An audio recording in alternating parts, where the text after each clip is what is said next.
नमस्ते बच्चों, कक्षा 7 विषय विज्ञान। और आपने आधा जो पार्ट है इस चैप्टर का वो अपने कर चुके हैं और आगे का जो आधा पार्ट है वो देखते हैं। तो सबसे पहले इसमें क्या बताया गया है प्रतिबिंब के बारे में। तो प्रतिबिंब के बारे में आपको बताया जा रहा था कि प्रति होती है किसी भी चीज़ की, कि अपने किसी भी पेज की फ़ोटो स्टेट करवाते हैं तो वो उसकी क्या कहलाती है, प्रति कहलाती है। तो उसी प्रकार वस्तु की जो अपनी प्रति देखते हैं, दर्पण में देखते हैं, मिरर में देखते हैं, तो वो उसका क्या कहलाता है, प्रतिबिंब कहलाता है। इसके बाद देखो, अपने दो दर्पण हैं उसके बारे में पढ़ा था कि एक उत्तल होता है और एक अवतल होता है। और समतल दर्पण से जो प्रतिबिंब बनते हैं वो कैसे बनते हैं, सीधे बनते हैं। उनका आकार वस्तु के आकार के जितना होता है और वह दर्पण क्या होते हैं, आभासी होते हैं, काल्पनिक होते हैं। और समतल दर्पणों में क्या होता है, पार्श्व परिवर्तन होता है कि अपना खुद का बायां हाथ उठाए तो दर्पण में वो दायां हाथ अपने को दिखता है। तो इसे क्या कहते हैं, पार्श्व परिवर्तन कहते हैं। इसे क्या कहते हैं, पार्श्व परिवर्तन कहते हैं। इसी प्रकार अवतल दर्पण से जो प्रतिबिंब बनते हैं वो भी कैसे बनते हैं, आभासी बनते हैं।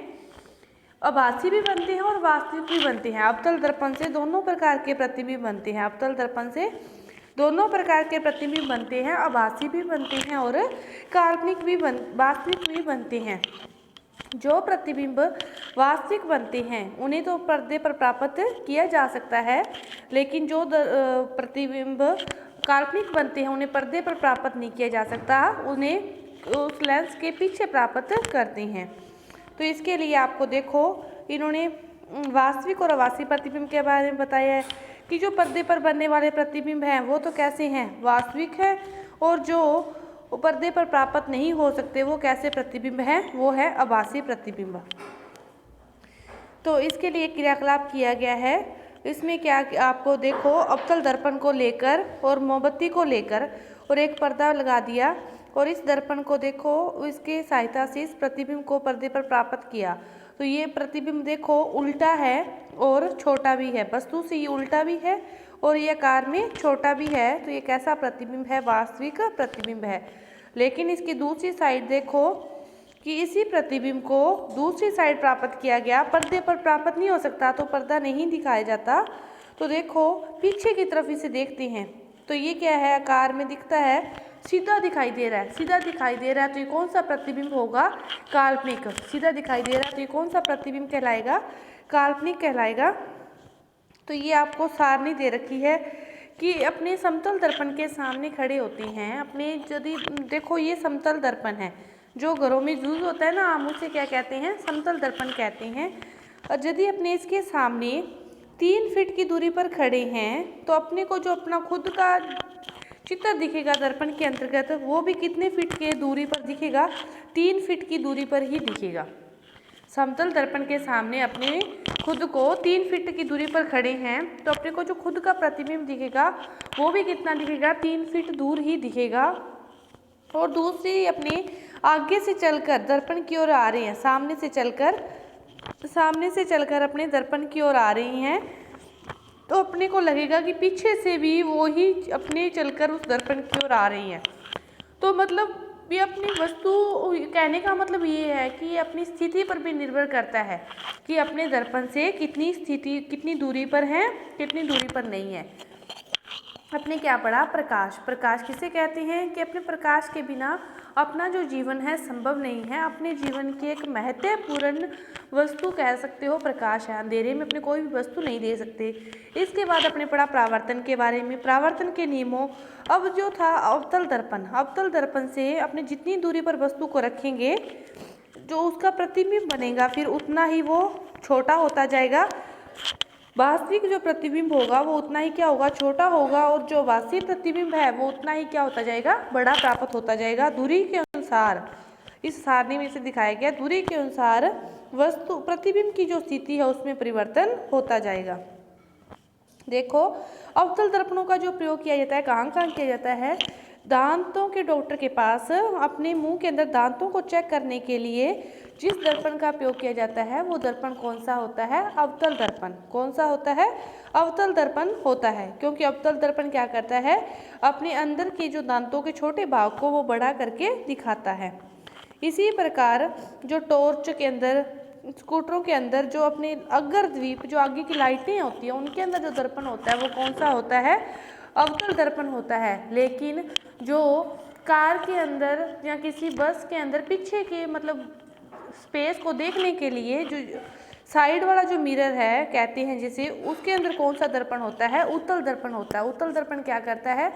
मतलब एक छोटी दर्पण के अंदर पीछे की सारे स्पेस को देखा जा सकता है, उसकी जो आकार है वो क्या करता है? उसका छोटा करके सभी वस्तुओं को दिखाता है। तो ये वाला जो दर्पण होता है ये क्या है? उत्तल दर्पण होता है। इतनी से स्पेस में ये अपने को पीछे की सारी वस्तुएं दिखाता है। और इसके बाद आते हैं लेंसों द्वारा बनने वाले प्रतिबिंब। लेंस भी कितने प्रकार के हैं? 2 प्रकार के हैं, उत्तल लेंस और अवतल लेंस। उत्तल लेंस का आकार गोलीय होता है और अवतल लेंस के बाहर की साइड है वो कैसे होती है? अंदर की ओर होती है। इसका अंदर का भाग परावर्तक के रूप में होता है और अवतल लेंस के बाहर का भाग। उत्तल लेंस को अभिसारी लेंस भी कहते हैं। उत्तल लेंस को अभिसारी, अभिसारी का अर्थ है ये क्या करता है? आने वाली किरणों को एक बिंदु पर परावर्तित होने के बाद एक बिंदु पर इकट्ठा कर देता है। अभिसारी इकट्ठा कर देता है, इसे अभिसारी लेंस भी कहते हैं। और अवतल लेंस को अपसारी, ये अपसारित कर देता है, उनको फैला देता है, उनको बाहर की ओर फैला देता है। अपसारी मतलब उनको प्रसार कर देता है, फैला देता है। इस नाम को भी याद रखोगे। उत्तल लेंस को अभिसारी और अवतल लेंस को अपसारी। अपसारित करना अपसारी, अवतल लेंस को क्या कहते हैं? अपसारी लेंस कहते हैं। इसके बाद है आपके अंतर्गत जो हो वास्तविक और आभासी छवि। वास्तविक छवि किसी भी वस्तु की वह प्रतिनिधित्व का कार्य करती है। ये क्या करती है? वास्तविक वस्तु के प्रतिनिधित्व का कार्य करती है। ये क्या है? एकल स्रोत से उत्पन्न होने वाली प्रकाश किरणों का एक विशेष बिंदु पर परावर्तित होती है। प्रकाश किरणें जब एक विशेष बिंदु पर परावर्तित होती है तो उसकी क्या बनती है? वास्तविक छवि बनती है। लेकिन जब वो एक बिंदु पर परावर्तित नहीं होती, लेकिन अपने उनको पीछे की ओर मिलाते हुए मानते हैं, सपोज करते हैं, कल्पना करते हैं कि इनको ऐसे बढ़ाएंगे तो ये इस बिंदु पर मिल जाएगी, तो वो फिर उसकी क्या कहलाती है?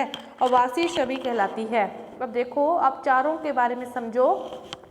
अवतल दर्पण, उत्तल दर्पण और अवतल लेंस, उत्तल लेंस। देखो, अवतल से तो दोनों प्रकार के बनते हैं। मैंने आपको बताया था कि वास्तविक भी बनते हैं और इससे काल्पनिक भी बनते हैं। अवतल से, अवतल दर्पण से वास्तविक भी बनते हैं और काल्पनिक भी बनते हैं। लेकिन उत्तल से क्या बनते हैं? काल्पनिक बनते हैं।